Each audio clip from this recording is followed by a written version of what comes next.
Alright, we're working on a thin twin Whirlpool, older thin twin Whirlpool, and the problem that it's having, as you can see, the tub's not supposed to be sitting like that. It's just completely bent over. I'm going to take it apart and disassemble it, and the way you do that is you take these two screws out underneath. So I'm right underneath the dryer. There's two screws. Take these two screws out. That's going to be step number one.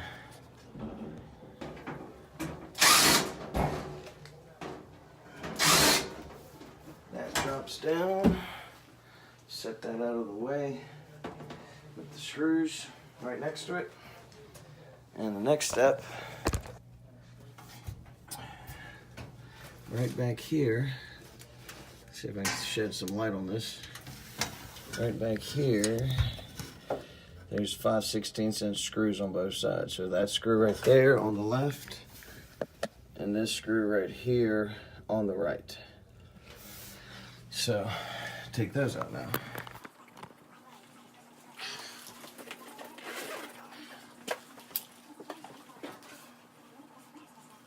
Unplug it first.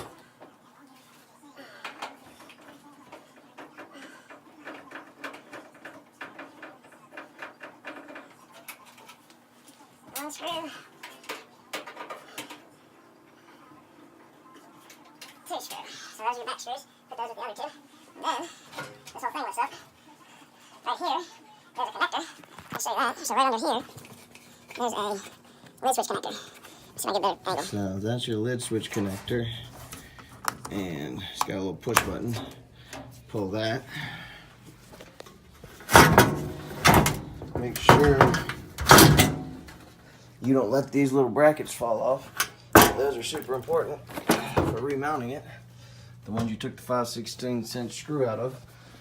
So now we got the top off. We're gonna have to do some disassembly. I take this thing out of my way just because it's always in the way. Most of the screws you're going to be dealing with are 5/16" inch. So either get your 5/16" nut driver out or whatever.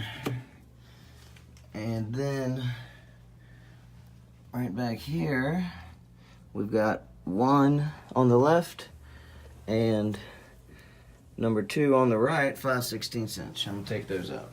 All right, so as you can see, I've got a blanket laid out. I'm kind of in an awkward spot. This is the top of a staircase with a laundry closet that's pretty tight. So I'm at the top of a staircase, so little different application, but when you're doing appliance repair, you got to be ready for that.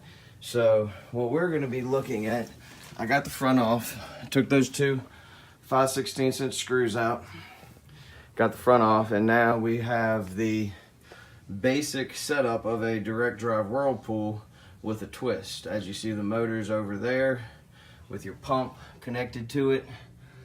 That's your motor, transmission, clutch. So basic direct drive Whirlpool setup, but a little different. So what we're going to be working on is these springs. We're going to be replacing each of them. There's four. Oh no, there's three. Excuse me, I'm wrong about that. Three of those. And the way you get those out is, or the way you disconnect that is, you take that bolt out.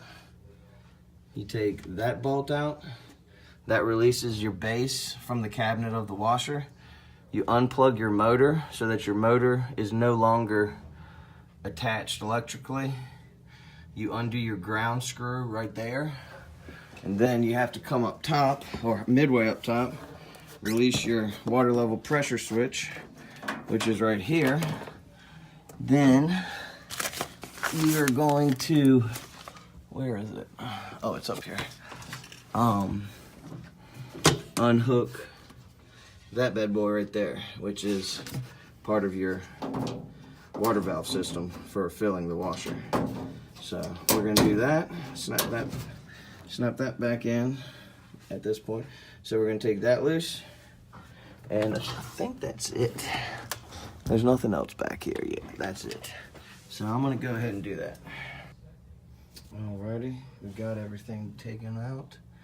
Bolts are out, wires are unhooked, hoses undone. Water level pressure switch is unhooked. Hose, water level pressure switch hose. I just take those wires from the motor, from them down here, just drape them over top, just keep them out of the way.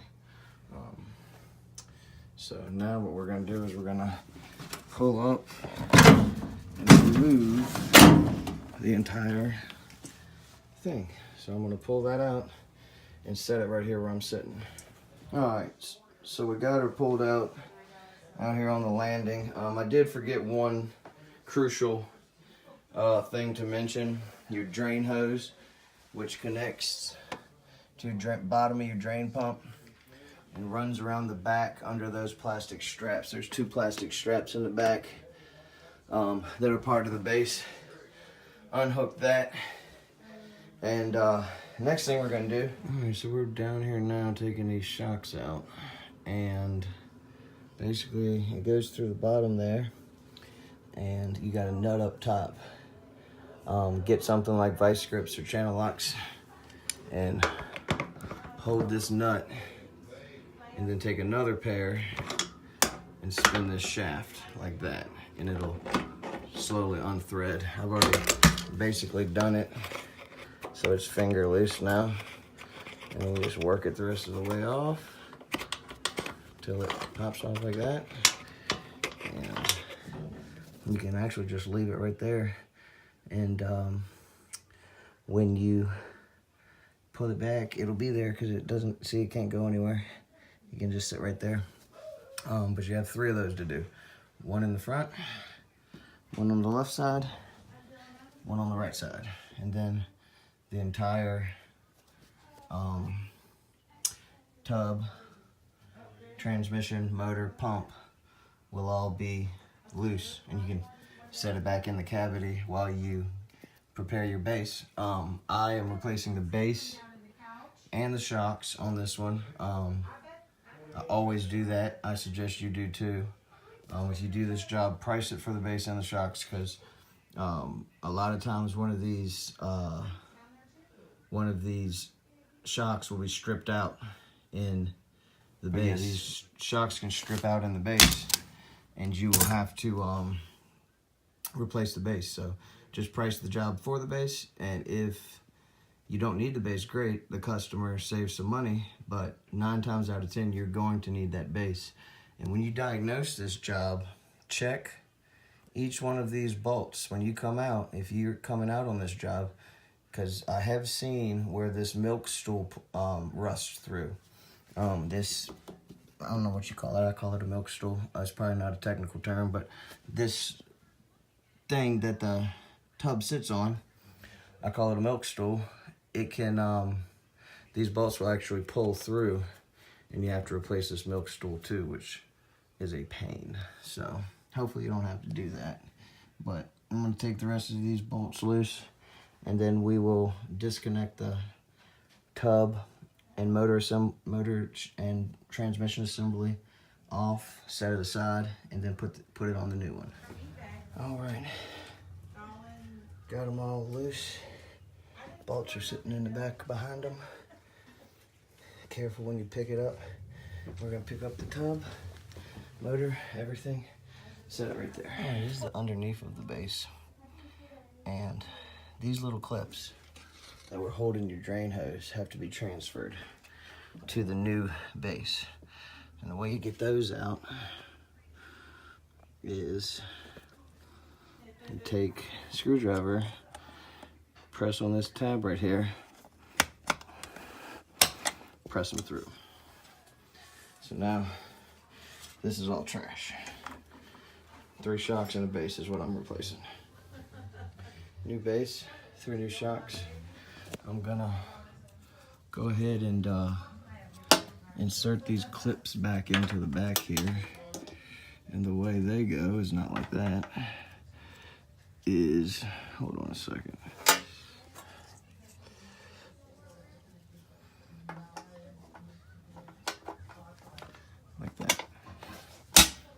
snap in. So this is the bottom. Put the front feet in first, just like that. Push down, snaps in. All right, so the thing about these shocks is comes with Loctite, blue thread Loctite, medium strength. Make sure you use it. Goes on these right here, on the bottoms. Not on that part, not on the gold part, but on the silver part. Because you have a nut on the top. That is going to thread into that hole. And it's got to be tight. So that's what I'm going to do next. Alright, we got everything ready to go. Everything on the new base. All 3 shocks are tightened and Loctited to the base. Ready to transition that over to here. Make sure you get your nuts ready.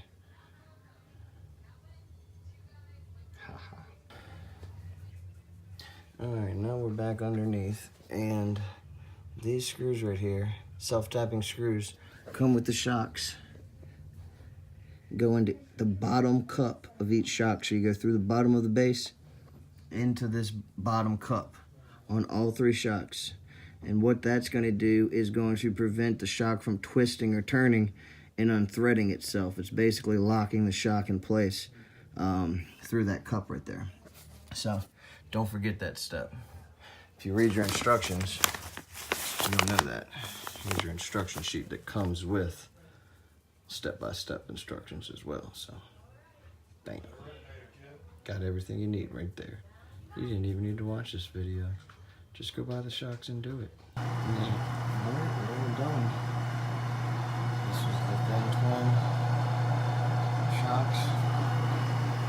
It's another job. It's not easy. It takes a bit. But these are good machines. These were made with quality when they were made. As you can see, this thing is sounding like it's brand new. There's a quarter down there somewhere, but good to go. Like, comment, subscribe. All right, that one is done. This was the Whirlpool thin twin stack unit. Replace the shocks in the base. Not an easy job, not a complicated job. It's just a lot of steps to it. You can do it by yourself. It's nice to have an extra hand if you have one. But one thing I did want to say is when you finish this job, make sure you run a fill, agitate, spin. Just make sure nothing got knocked loose, no hoses are loose. It's not a bad idea to do it with the front still off, just so you can still see everything. But there are instructions that come with the spring kit. So if you're a read it and look at pictures kind of person, then by all means do that. I'm not, so that's why I made this video. Hopefully it helps somebody. So job's all done. It's time to head to the next one. It's another day in the life of the appliance guy. Smoke some if you got some. Just kidding. That's vaporizer. 100% nicotine. But yeah, I'm gonna head to the next one.